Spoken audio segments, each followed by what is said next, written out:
할렐루야, 반갑습니다. 또 출애굽기를 통해서 은혜 나누겠습니다. 이미 제가 본문은 띄어 올렸죠. 자, 그걸 중심으로 오늘 제목은 사막의 오아시스 엘림이란 제목을 가지고 은혜 나누도록 하겠습니다. 이 사막에서 좀 쉬운 말로 하면 먹고 사는 사람들 있죠. 그 대상들이죠. 물건을 사서 사막 저 건너편에 갖다 팔고 또 거기서 물건을 사서 이쪽에 갖다 팔고 사하라 사막 같은 그런 어마어마한 그런 사막에서도 그 대상들이 있었다고 하죠.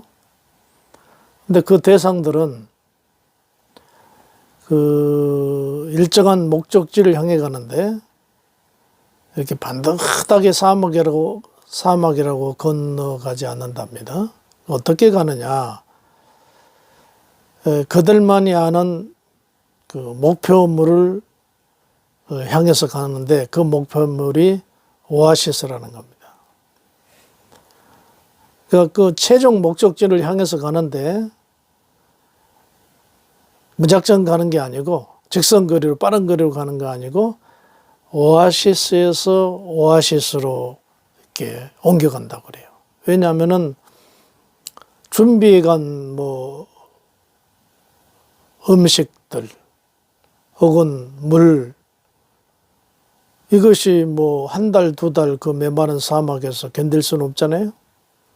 그래서 이들은 그 오아시스를 향해서 이제 이동을 한다고 합니다. 그래서 일단 오아시스에 도착하면은 사람도 물을 보충하고 또 거기 또 일정인들 상인들이 있어서 또 그 곡물도 보충을 하고 더 중요한 것은 이제 사막의 그 모래밭 바람과 그 몰아치는 바람뿐 아니라 햇빛, 따가운 햇빛, 사람의 정말 한계에 도달할 수밖에 없는 그런 환경을 이들은 옮겨가잖아요.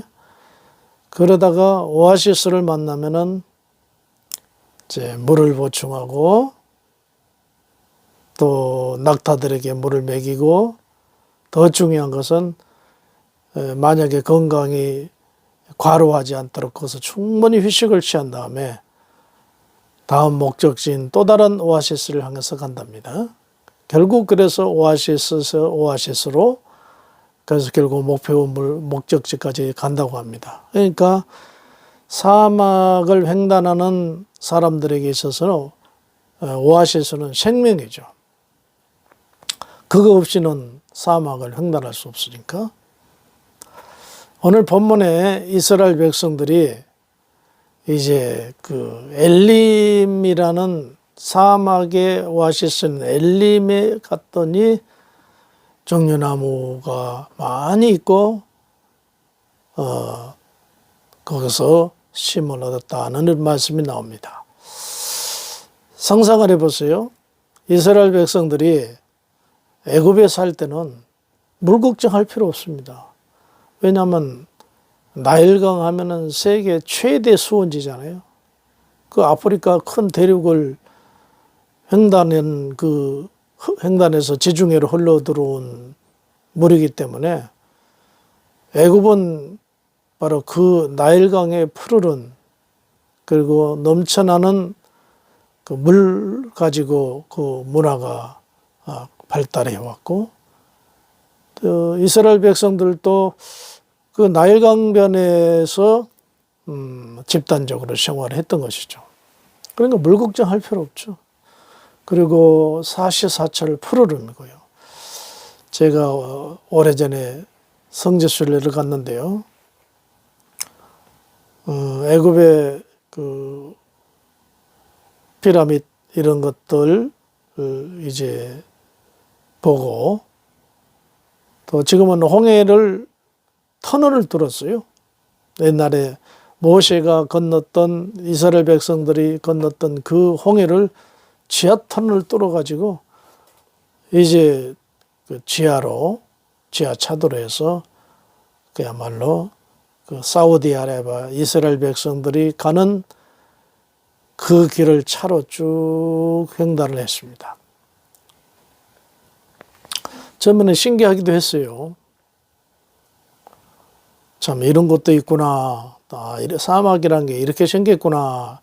굉장히 신기했는데, 야, 차로 가는데 어느 정도 갔더니 눈이 갑자기 피로감이 생겼어요. 그래서 나뿐 아니라 다른 분들도 다 눈이 굉장히 피곤하대요.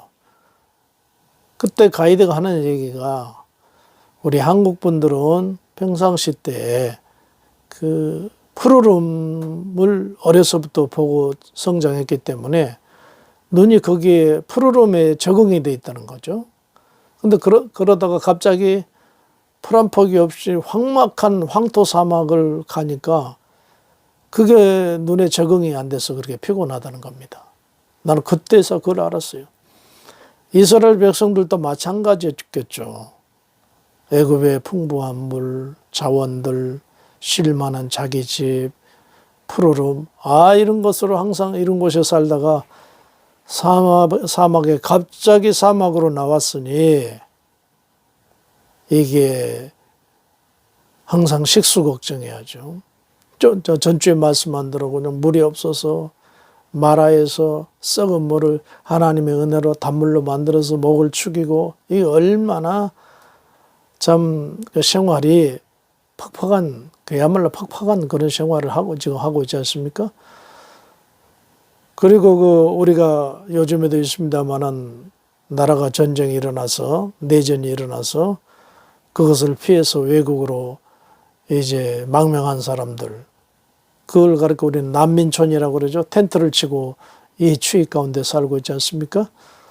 이스라엘 백성들은 지금 난민이야. 지금은 텐트 치고, 애굽에 있었을 때는 내 집이 있어서 노동하다가도 집에 들어가서 쉴 수 있었는데, 사막에 나오니 뭐 내 집도 없고, 하나님 움직이라면 또 텐트 걷어서 출발해야 되고, 또 사막 가운데 텐트 치고, 집도 없고 먹을 물도 시원치 않고, 먹는 것이라고는 하나님이 내려주신 만나로 끼니를 이고 있고, 정말 스트레스 많이 받았을 거예요. 이스라엘 백성들이 하나님 앞에 원망하고 불평하는 거 저는 이해를 충분히 합니다. 지금도 지금 그 300만이라던 대민족이 지금 사막에서 이동하고 있는데 얼마나 피곤하겠어요. 얼마나 고달프겠습니까? 그 생활이 얼마나 팍팍하겠어요. 그런데 맨 앞에 행진하던 사람이 야, 오아시스다 소리 질렀어요. 어디? 그러니까 저 앞에 바라봤더니 푸른 물이 있고, 여기 오늘 본문 그 말씀을 보면요, 정려나무가 70그루, 70그루가 서 있고, 상당히 큰 오아시스라. 그러니까 이스라엘 300만이 충분히 먹고 쉴 수 있는 그런 오아시스가 나타났는데 그 이름은 엘림이었더라, 이렇게 나옵니다. 엘림. 정말 기뻤을 거예요. 그렇죠? 우리 상상을 한번 해보세요. 깡마른 사막에 모래바람 불면 텐트 붙잡고 있고, 먹는 물, 샤워는 고사하고 먹는 물 걱정을 하고 있고, 황막한 사막에 눈과 정신적인 육체와 다 피곤해가지고, 이야, 우리도 언제 뭐 그 푸른 놈을 보면서 살 수 있을 건데 갑자기 엘림이 나타난 거예요. 아마 사람들이 막 그 푸르른 오아시스를 향해서 막 뛰었을 겁니다. 물이다, 숲이다. 그래서 그들은 옛날에는 대학병 밑에다 텐트를 치고 살았는데 지금 이동하고 있는데 엘림이 들어오니까 종려나무 야자수 밑에다 텐트를 딱 치니 시원하니 아마 이스라엘 백성들은 한참 육체적 정신적으로 하나님이 충전시켜서 이동시켰을 거예요. 이게 바로 엘림이라는 곳입니다. 자, 그러면 우리는 푸르름 속에서 살고 뭐 며칠 전에 보니까 우리나라 국민소득이 올해 일본을 앞설 것이다라고 이렇게 일본에서 미리 얘기할 정도로 우리 풍요로운 가운데 살고 있는데 그건 외부적인 조건이고 사실상 우리 내면적으로 보면은 옛날보다 더 힘들고 어려운 세월을 살고 있어요. 우리 인생살이가. 나는 종종 그 시골 사람이라 나는 자연인이다라는 프로그램을 종종 봅니다. 일부러 그 재방송 같은 거 많이 봐요. 어떨 때는 이미 봤던 것도 다시 봐요.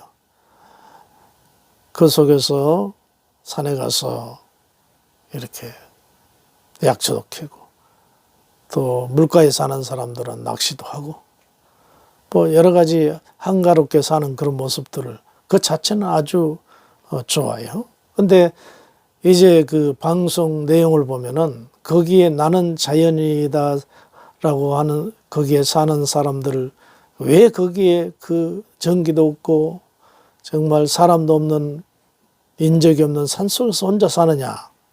몇 가지로 유형이 있더라고요. 하나는 어떤 사회에서 큰 상처를 보는 거예요. 사람들 속에 살면 큰 상처를 받고 적응을 못해서 사람을 피해서 들어가는 사람들. 또 어떤 사람들은 아주 깊은 병이 들어서 아주 세상을 등지지 않고는 그 마음의 병, 육신의 병이 치료될 수 없어서 산속으로 이렇게 들어갔던 분들. 그래서 거기서 많이 건강 회복된 분도 많이 있더라고. 또 어떤 분은 사업을 하다가 부도가 났어. 도저히 그 충격을 벗어날 수 없어서 또 산으로 들어가신 분들. 또 어떤 분은 가정이 파탄되어져서 너무 상처가 커서 산으로 들어가신 분. 여러 가지가 있더라고요. 그러면서 생각하는 게 어디 저분들만 자연인이겠느냐. 우리가 이 세상 사는 사람들은 다 이렇게 이스라엘 백성들 광야의 사막 생활 하듯이 우리도 인생살이 피곤하게 살아가는 경우가 많이 있지 않습니까?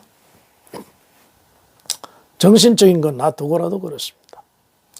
그럼 우리는 어떻게 됩니까? 우리 믿는 사람들은 예수님이 답을 주고 계십니다.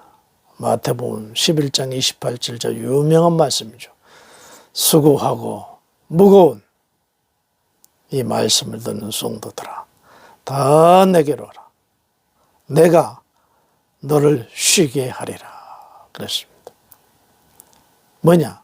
신앙인의 오아시스는 예수님입니다. 수고하고 무거운 짐진 자들아 다 내게로 오라. 내가 너를 쉬게 하리라. 예수님이 사막 가운데 이 세상이 사막이라면은 이 사막 가운데 오아시스는 예수입니다. 그 말이죠. 이사야 55장 1절이죠. 55장 1절에도 우리 잘 아는 말씀입니다. 오호라 탄식하는 소리죠. 오호라 너희 목마른 자들아 물로 나오라. 돈 없는 자도 오라고 그랬습니다. 돈 없는 자도 오라. 너희는 와서 사 먹되 돈 없이 값없이 와서 포도주와 젖을 사라. 그랬습니다. 목마른 자들도 오고 돈 없는 자들도 오고 다 예수님에게 나와라. 내 영혼이 잘땐같이 주 앞에 남은 범사가 잘되고 강건하라. 특히 우리 인생에 있어서 가장 무서운 공포의 대상은 죽음이지 않습니까? 예수님을 믿고 나면은 예수님 속에 있는 그 영생이 우리 가운데 들어와서 우리는 죽음의 공포를 벗어날 수 있어요. 그런 무서움에서 벗어날 수 있습니다. 또 우리가 병들면은 경우에 따른 병원도 갑니다만은 그 이전에 우리 예수님께서 치료하신 게 훨씬 많습니다. 예수님이 치료해 주시고 기도하면 우리의 삶의 문제 해결해 주시고 우리의 삶의 오아시스는 예수님입니다. 우리 성도 여러분 걱정하지 마시고 혼자 허덕이지 마시고 사막에서 정말 목말라하지 마시고 우리 이사야서 55장 1절 같이 목마른 자들아 돈 없는 자들아 다 내게 오라라. 그것도 값없이 와서 먹으라고 그렇게 말씀하지 않습니까? 다 예수 안에서 이러한 은혜가 있기를 예수님의 이름으로 축복합니다. 감사합니다.